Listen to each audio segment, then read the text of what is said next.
국회는 국정조사 여부를 검토해야 합니다. 검찰은 원전 게이트에 대한 철저한 수사와 공소 유지로 실상을 확실히 밝혀야 합니다. 이적행위라는 표현까지 썼습니다. 터무니없는 주장입니다.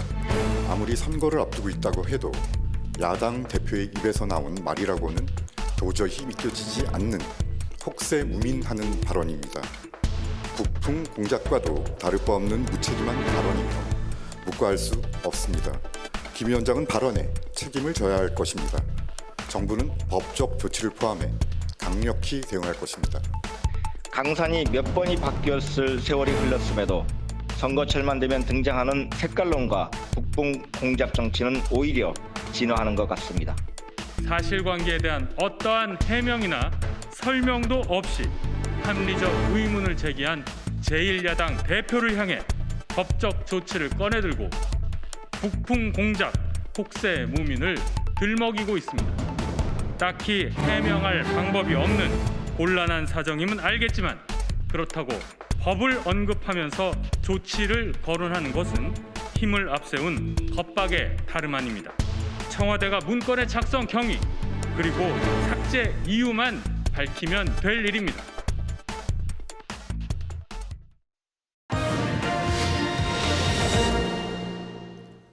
네, 정치 이슈와 여론 흐름 살펴보겠습니다. 배종찬, 이택수 대표 그리고 김미연 소장 자리에 함께하십니다. 안녕하십니까? 네, 안녕하세요. 네, 이 대표님, 우리 김종인 국민의힘 비대위원장이 삭제된 북한 원전 관련 이 문서에 대해서 이적 행위다 네. 이런 표현을 해서 이게 이제 정치적 논란이 지금 뜨거워졌습니다. 당장 여당과 청와대는 북풍 공작이다 이러면서 법적 대응 방침을 밝히고 있는데 이게 결과가 어떻게 되냐에 따라서 상당히 여론에 미칠 영향, 또 선거에 미칠 영향이 크다고 봐야겠죠. 그렇습니다. 여러 가지 함의가 있는 이슈라고 생각을 하는데요. 네. 일단 뭐 이적 행위이냐 아니냐 이런 이제 기준도 뭐 또 좀 따져봐야 되겠지만 이 보수 진영에서는 사실 2018년 북한 이제 핵폭이 이 전제로 해서 북한의 네. 원전을 지어주자 이런 뭐 주장도 있었고 칼럼도 있었는데 또 민주당 윤준병 의원 같은 경우는 이제 삭제된 530개의 파일 중에서 220개는 박근혜 정부 원전국에서 그랬죠. 삭제된 내용이다 이렇게 만들어진 내용이다 이렇게 주장을 하면서 뭐 여러 가지 사실 여부는 좀 따져봐야 되겠습니다만 네. 국민들이 생각할 때 특히 이제 보수성의 유권자분들은 한국에서 그러니까 남한에서는 원전을 지금 이제 줄이는 쪽으로 가고 있는데 왜 북한에 이 원전을 제공하는 뭐 이런 문건이 발견되었느냐 약간 네. 이율배반적인 것이 아니냐 이래서 충격파가 이제 적지 않은 것이 사실입니다. 네. 그래서 지난주 후반의 경우 이제 문재인 대통령 지지율이 조금 상승하다가 좀 멈칫하는 네. 물론 이제 담뱃값 인상 관련된 이슈도 있었습니다만 그래서 이 이슈는 조금 앞으로도 계속 큰 파장으로 작용할 가능성이 있어 보입니다. 배 대표님, 그래서 그런지 야권의 서울시장 후보들도 일제히 이 문제를 지금 지적을 하고 있습니다. 이게 전체 어떤 여론 흐름이라든가 선거 판세에는 어떤 영향을 줄까요? 영향을 줄 수가 있겠죠. 뭐 절대적이지는 않을 겁니다. 네. 이미 누구에게 투표하느냐라는 것은 북한 이슈만 가지고 기준을 삼는 것은 아니거든요. 그럼에도 불구하고 중도층 공략이겠죠. 이런 색깔론의 군불대결을 하는 불을 지피는 가장 큰 이유는 진영 간 대결 구도 속에서 이 북한 이슈 중도층 영향받을 수 있습니다. 그렇기 때문에 보수 야권 후보들도 강하게 이 문제를 제기하면서 네. 중도층을 야권 쪽으로 끌어오겠다, 보수 쪽으로 끌어오겠다 이런 정치적 또 선거를 앞둔 포석으로 보입니다. 네. 김미연 소장은 어떻게 보세요? 저는 이게 청와대에서 상당히 강경한 발언을 한 배경에는 그 이적행위라는 그 발언에 상당히 민감하게 반응을 한 것 같습니다. 네. 이적행위는 적을 이렇게 해가지고 나라에 해를 끼치는 행위로서 상당히 이게 좋은 의미는 아니잖아요. 과거 이제 섬뜩한 어떤 국가보안법 적용할 때 표현하는 이적행위. 거잖아요. 네. 예, 그렇다 보니까 상당히 아마 청와대가 발끈한 것 같은데요. 저는 앞에 두 분이서 말씀하신 것처럼 이것이 이제 선거 때문에 선거를 앞두고 김종인 대표 입장에서는 상당히 좀 부풍 몰이까지는 아니더라도 좀 더 이 보수 야권을 좀 결집시킬 수 있는 무기로서 어떤 호재거리로 사용하려고 했던 것 같은데요. 네. 저는 이거는 뭐 진실은 조만간 밝혀질 거로 보여지고 네. 앞에 말씀하신 것처럼 그다지 크게 영향을 미칠 것 같지는 않습니다. 네.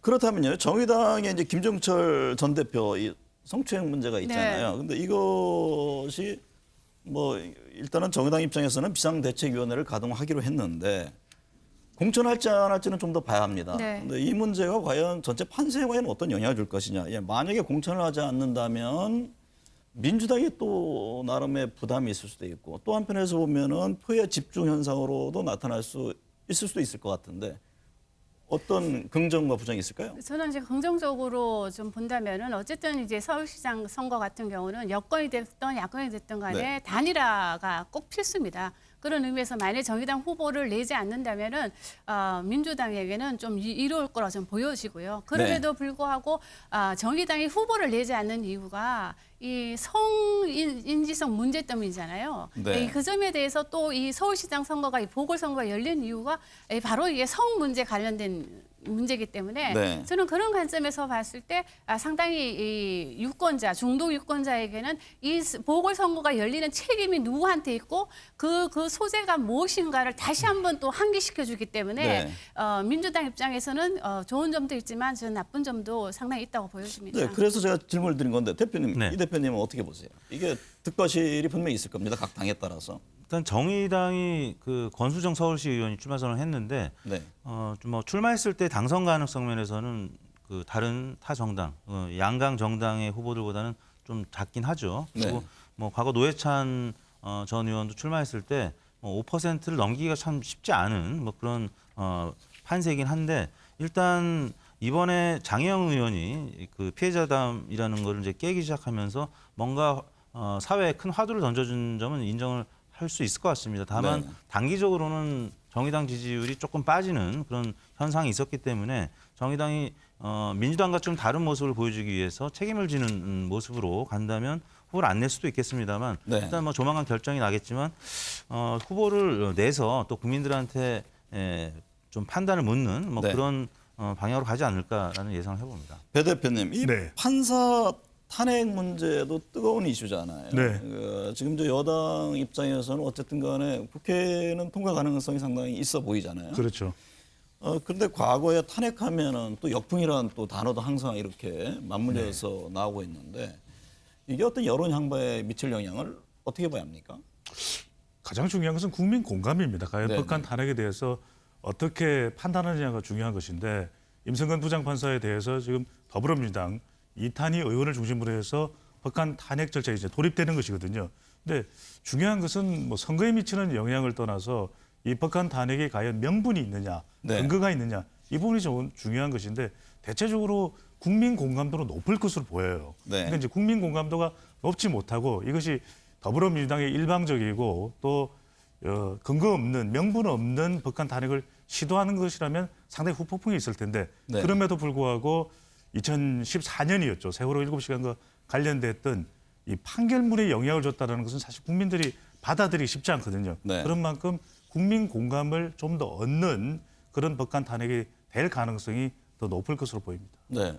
이 대표님은 좀 전에 어떻게 보세요? 북한 탄핵 문제에 대해서. 일단 그 이 사안 자체가 쉬운 문제는 아닙니다. 네. 일반 국민들이 봤을 때는 어떤 사안으로 지금 북한 탄핵을 하는지 내용을 좀 파악하기는 어려운 문제인데요. 일단 그 일본의 이제 상케이 전 국장 재판에 개입한 혐의로 이제 이 재판이 지금 진행 중인데 지금 민주당 내에서는 사실 미국의 트럼프 대통령의 탄핵처럼 이게 실효적으로 효과가 있을지 없을지 뭐 이런 고민스러운 상황에서 한다는 거는 일단 법관의 영역은 좀 성역 같은 그런 분위기였단 말이죠. 이제 그런 네. 부분을 좀 깨기 위해서 처음으로 이제 하는 시도인데 일단 중도층 아까 말씀하셨지만 중도층의 입장이 어느 정도 이해하고 어느 쪽으로 이제 기울 것이냐. 네. 근데 일단은 선거에 있어서는 보수층을 결집시키는 또 요인으로 작용해 보이는 것은 좀 분명해 보입니다. 네. 지난 한 주 또 여론 보겠습니다. 김 소장님, 대통령 지지율은 전반적으로 좀 소폭 상승하는 추세로 네. 보이고요. 정당 지지율에 대해서는 조금 달리 나오는데 대통령과 정당 지지율 흐름은 어떻게 보셨습니까?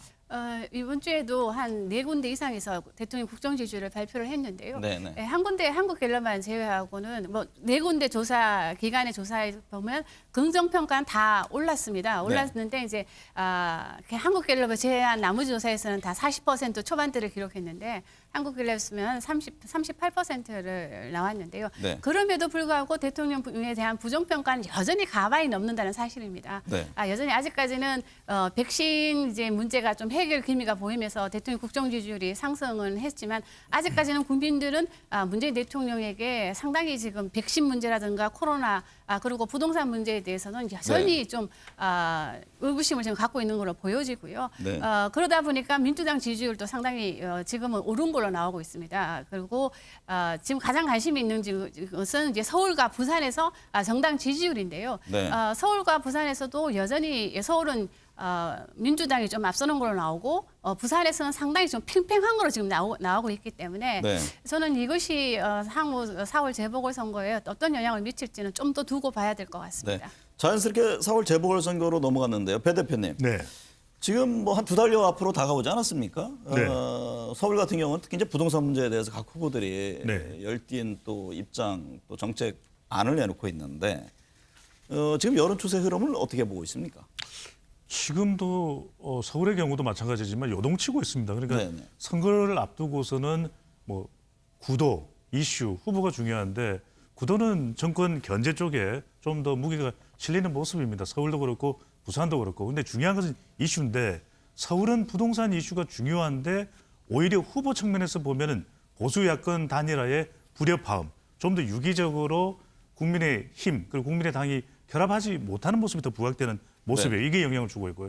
또 부산의 경우에는 구도로 보면은 이쪽이 이제 보수 성향이 강한 지역이기도 하고 또 이 문재인 대통령 비판에 힘이 실리고는 있습니다. 하지만 더 중요한 이슈가 터져 나왔죠. 바로 이 가덕도 신공항 이슈이기 때문에 무엇보다도 부산의 경우는 이슈 그리고 서울의 경우에는 보수 야권 후보 단일화 논의가 좀 더 부각되면서 요동치는 민심입니다. 네, 말씀하신 대로요. 그 서울 같은 경우는 이제 단일화의 피로도에 따라서 지금 뭐 지지율 하락 이런 점이 지적이 되고 있고 또 부산 같은 경우에는 가덕도 공항의 특별법 문제를 어떻게 할 것이냐. 지금 현지의 국민의힘 의원들은 해야 된다고 하고 또 지도부에서는 다른 입장을 내고 이게 어쨌든 2달 뒤에 치러질 보궐선거에 상당히 영향을 준다고 봐야 합니까?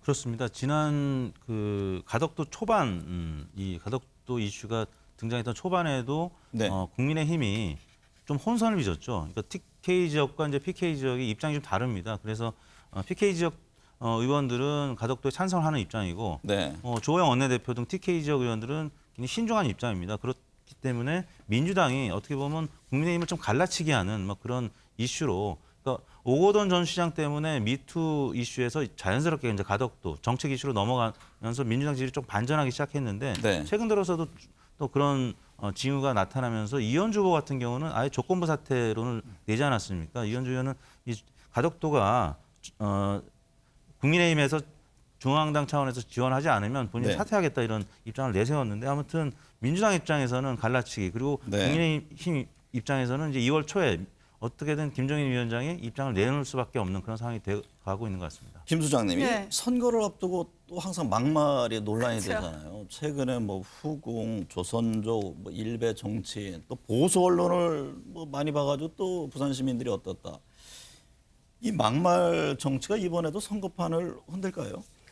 저는 약간 영향을 줄 것으로 보여집니다. 네. 어쨌든 간에 국민들은 이 정치권이 이게 싸움하는 것도 되게 싫어하지만 네. 또 이 막말을 서로 막말하는 것에 있어서 상당히 국민들은 피로감을 느끼고 있거든요. 그리고 특히 이제 야권 입장에서 본다면 이제 선거 초반만 하더라도 두 곳이 모두 승리를 자신을 했었는데 지금 시간이 지날수록 자신만만했던 부산 지역도 약간 지금 불안감이 지금 감지되고 있습니다. 여론조사 결과에도 그렇게 지금 나타나고 있고요. 그런데 저는 이것은 크게 본다면 이렇게 민심이 정권 심판이라는 쪽으로 잡혀 있다가 선거가 진행되면서 계속 좀 흔들리고 있는 이유는 저는 가장 큰 이유는 딱 한 가지라고 보여집니다. 그것은 바로 뚜렷한 대권 주자가 누구냐는 것이죠. 네. 이 여당은 지금 뚜렷한 대권 주자들이 지금 있는 반면에 범야권은 지금 없단 말이에요. 그렇다면 부산 시민 입장에서는 가덕도 신공항 그리고 우리 국민의힘이 찬성한다 하더라도 만약에 뚜렷한 대권 주자가 없는 상황에서는 이 진행 과정에서 또 불협화음이 생길 수도 있지 않겠느냐 네. 하는 그런 고민도 전 생길 수 있다 보여지거든요. 네. 그러니까 결국은 이 뚜렷한 야권 대선 주자가 있느냐 없느냐에 따라서도 저는 이 선거판이 지금 상당히 지금 출렁이고 있다고 보여집니다. 네. 야권 입장에서는 배 대표님, 네. 결국은 단일화 문제인데 지금 안철수 대표가 국민의당에 입당할 것이다, 안 할 것이다. 언론도 뭐 계속 보도하고 또 부인하고 또 김종인 위원장은 금태섭 전 의원과 또 3자 단일화 얘기를 했어요. 네. 안철수 의원의 입당이냐 아니냐 이 문제가 왜 이렇게 자꾸 논란이 되고 있습니까? 중요할 수밖에 없는 부분이죠. 왜냐하면 네. 국민의힘으로서는 이 안철수 대표가 입당하지 않고 선거에 나서는 경우에 보수 야권이 국민의힘 또 안철수 후보가 각자 나선다면 상당히 더 불리한 환경이 될 수밖에 없거든요. 그런 만큼 안 대표를 입당시켜서 국민의힘 내에 이 정치적인 영향력을 선거 경쟁력을 극대화하는 것을 목표로 할 겁니다. 그런데 안 대표 입장에서는 입당 불가입니다. 왜냐하면은 입당하는 경우에 본인의 중도층 표심이 날아갈 수가 있거든요. 그런 반면에 국민의힘은 또 자강 전략입니다. 나경원 전 의원 또 예비후보, 오세훈 예비후보를 통해서 또 조은희 서초구청장도 있고 이들을 통해서 우선 국민의힘의 선거 경쟁력을 높여야 되는 거죠. 왜? 네. 후보조차 내지 못하는 불임 정당은 될 수가 없기 때문에. 근데 여기서 금태섭 전 의원의 이름은 왜 나왔느냐? 네. 바로 극적효과입니다. 3월이 돼서 이 단일화를 할 수밖에 없는 상황이 된다면 금태섭 전 의원까지 묶어낸다면 이것이 여권의 가장 경쟁력 있는 구도를 만들 수 있다고 판단될 수 있는 부분이거든요. 네. 그렇다면 계속해서 이런 논쟁을 붙여가는 것은 바로 관심도입니다. 주목도를 끌어가면서 군불 대결을 해서 3월까지 끌고 가겠다는 전략으로 보입니다. 네. 차기 대선 후보들 좀 짚어보겠습니다. 이재명 경기지사가 설 이전에 모든 도민에게 코로나19 2차 재난지원금을 지급하겠다. 사실 이 지원금 관련해서 주자들 간에 갑론을박이 있지 않았습니까? 근데 어쨌든 이낙연 당대표도 당의 입장을 고려해 준 것으로 알고 있다. 이런 얘기를 했습니다만 좀 속내는 복잡해 보입니다. 그렇습니다. 뭐 선별이냐 보편이냐 굳이 네. 따지자면 민주당 지지층에서는 보편 지급 주장하는 유권자들이 많고요.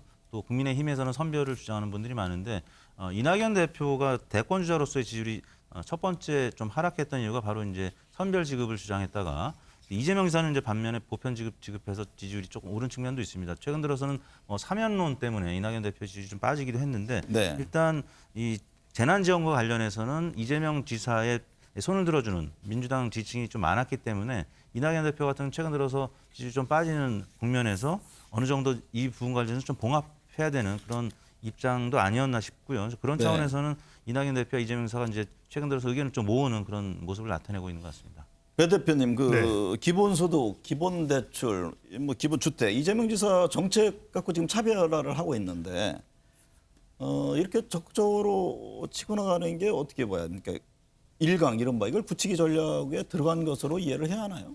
그것도 포함이 되어 있겠죠. 네. 하지만 이제 드러내놓고 일강이 되겠다, 제명 독주를 하겠다 이런 의도는 아닐 겁니다. 근데 네. 무엇보다도 선거에서 중요한 것은 선점 효과입니다. 이렇게 기본 소득과 관련돼서 선점을 하게 되면은 이낙연 대표의 경우에도 마냥 반대만 할 수는 없거든요. 네. 그렇게 되면 이 대표의 지지율에도 영향을 미칠 수밖에 없게 누가 먼저 본인의 정책을 선점하느냐, 네. 먼저 제시하느냐가 중요한 선거 구도가 될 수 있기 때문에 이재명 지사의 지금 전략은 선점 전략, 우선 확보 전략으로 보입니다. 네.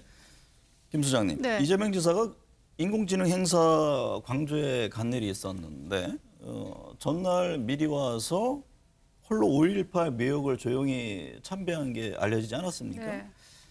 광주는 나의 사회적 어머니다 이런 표현을 썼는데 네. 호남 챙기기, 이른바 호남에 대한 어떤 진격을 본격화하는 겁니까?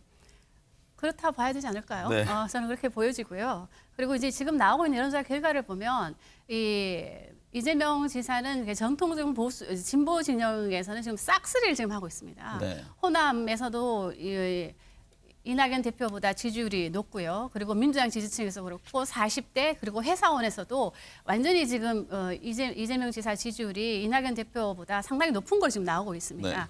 네. 특히 호남은 그동안 이낙연 대표에게 상당히 우호적이었던 것이 지금 아까 말씀하신 대로 이 사면론 이후에 상당히 지지율이 지금 하락하는 모양새를 보여주고 있었는데요.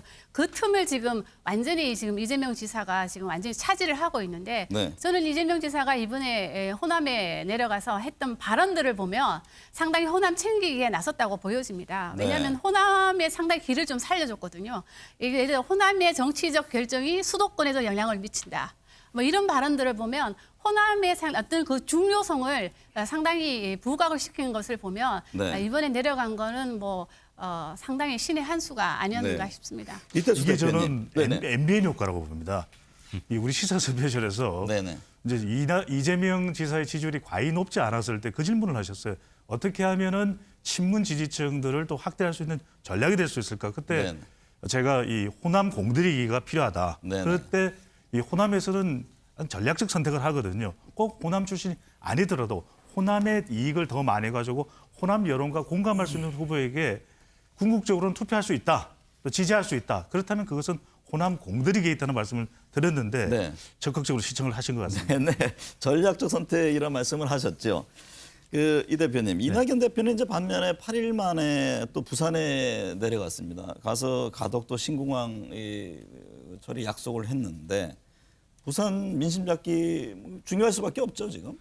그렇습니다. 이낙연 대표는 일단 주된 지지층이 친문 지지층이었고 네. 또 민주당의 또 핵심 당원들이 주로 지지했던 그런 계층이었는데 일단 뭐 본인의 고향이 호남이니까 호남 지지층은 어느 정도 견고하다고 보고 잃어버린 그 고정 지지층을 좀 회복하기 위한 그래서 네. 중앙당에서 주로 이제 지지층이 원하는 그런 이슈들을 이낙연 대표가 다시 되찾고자 하는 어떤 그런 움직임이 아닐까 싶은데 네. 일단 부산 지역 같은 경우는 최근 들어서 부산시장 여론조사가 뭐 정당도 그렇고 또 후보 지지율도 그렇고 좀 폐색이 짙었다가 다시 한번 해볼 만한 그런 상황이 되고 있기 때문에 그런 차원에서 이낙연 대표가 일단 뭐 서울은 아직 시간이 좀 있고요. 네. 부산에 좀 공들이게 하는 것이 아닌가 그런 생각을 해봅니다. 지금 제3후보로 정세균 총리 네. 열심히 뛰고 있고 이광재 의원도 뭐 사실상 출마 입장을 낸 것으로 이해가 됩니다.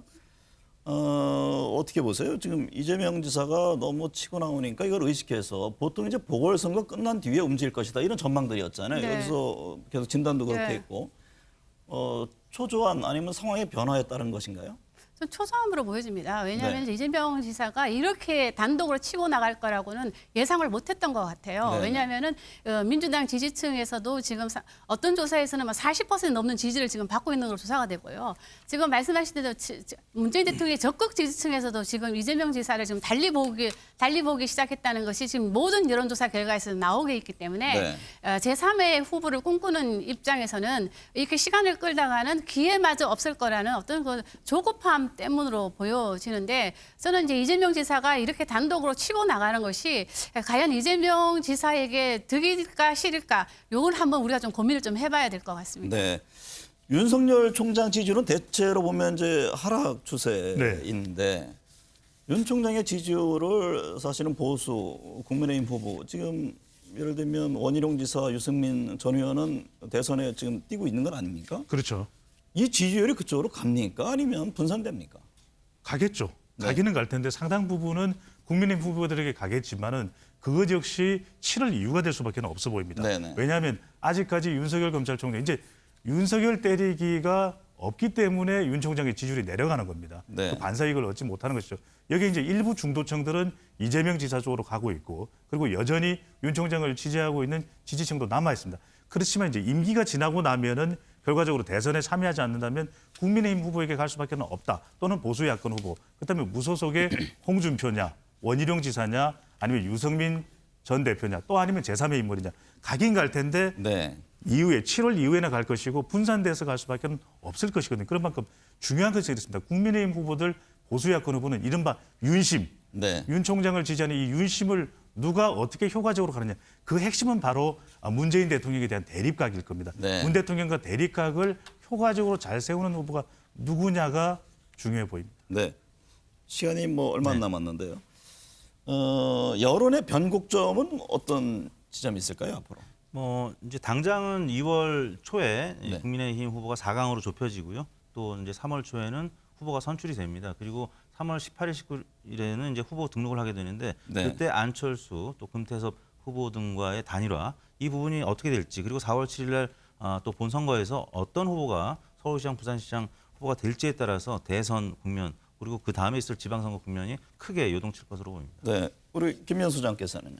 저도 뭐 마찬가지입니다. 4월 재보궐선거 결과가 대선에도 상당히 영향을 미칠 걸로 보여지는데 만일에 대선에서 부산에서 좋은 일이 있다면 범여권 입장에서는 저는 그렇다면은 이낙연 대표 지지율도 급반등할 수 있기 때문에 저는 4월 재보궐선거 결과가 가장 중요한 변곡점으로 보여집니다. 네, 재보궐과 코로나 그렇죠. 과연 어떤 국면으로 빠져드느냐 네. 이 점을 말씀하시는 거죠.